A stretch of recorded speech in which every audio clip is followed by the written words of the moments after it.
اسماعیل بن ابراہیم یعنی ابن الیہ نے ابو حیان سے، انہوں نے ابو زرع بن عمرو بن جریر سے، اور انہوں نے حضرت ابو ہریرہ رضی اللہ عنہ سے روایت کی، کہا رسول اللہ صلی اللہ علیہ وآلہ وسلم ایک دن لوگوں کے سامنے تشریف فرما تھے۔ ایک آدمی آپ صلی اللہ علیہ وآلہ وسلم کے پاس آیا اور پوچھا، اے اللہ کے رسول، ایمان کیا ہے؟ آپ صلی اللہ علیہ وآلہ وسلم نے فرمایا، تم اللہ تعالیٰ، اس کے فرشتوں، اس کی کتاب، قیامت کے روز اس سے ملاقات، اس کے سامنے حاضری اور اس کے رسولوں پر ایمان لاؤ، اور آخری بار زندہ ہو کر اٹھنے پر بھی ایمان لے آؤ۔ اس نے کہا، اے اللہ کے رسول، اسلام کیا ہے؟ آپ صلی اللہ علیہ وآلہ وسلم نے فرمایا، اسلام یہ ہے کہ اللہ تعالیٰ کی عبادت کرو اور اس کے ساتھ کسی چیز کو شریک نہ ٹھہراؤ، لکھی یعنی فرض کی گئی نماز کی پابندی کرو، فرض کی گئی زکوٰۃ ادا کرو اور رمضان کے روزے رکھو۔ اس نے کہا، اے اللہ کے رسول، احسان کیا ہے؟ آپ صلی اللہ علیہ وآلہ وسلم نے فرمایا، اللہ تعالیٰ کی عبادت اس طرح کرو گویا تم اسے دیکھ رہے ہو، اور اگر تم اسے نہیں دیکھ رہے ہو تو وہ یقیناً تمہیں دیکھ رہا ہے۔ اس نے کہا، اے اللہ کے رسول، قیامت کب قائم ہوگی؟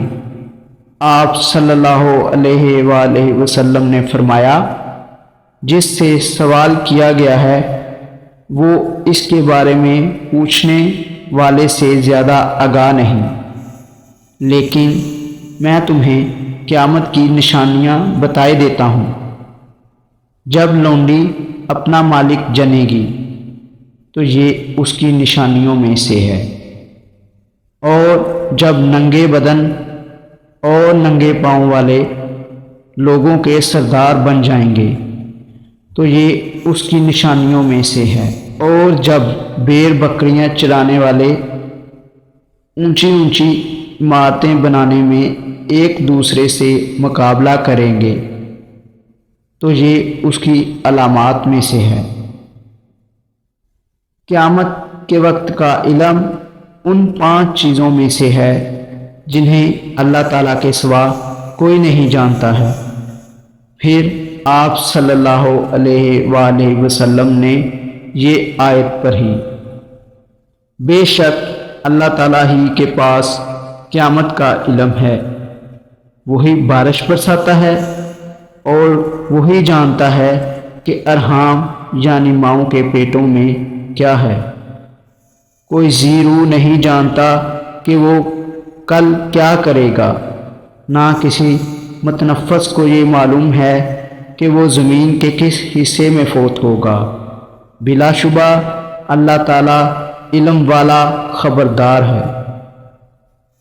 حضرت ابو ہریرہ رضی اللہ عنہ نے کہا، پھر وہ آدمی واپس چلا گیا تو رسول اللہ صلی اللہ علیہ وآلہ وسلم نے فرمایا، اس آدمی کو میرے پاس لاؤ۔ صحابہ اکرام رضی اللہ عنہم اسے واپس لانے کے لیے بھاگ دوڑ کرنے لگے تو انہیں کچھ نظر نہ آیا۔ رسول اللہ صلی اللہ علیہ وآلہ وسلم نے فرمایا، یہ جبرائیل علیہ السلام تھے جو لوگوں کو ان کا دین سکھانے آئے تھے۔ صحیح مسلم حدیث نمبر 97۔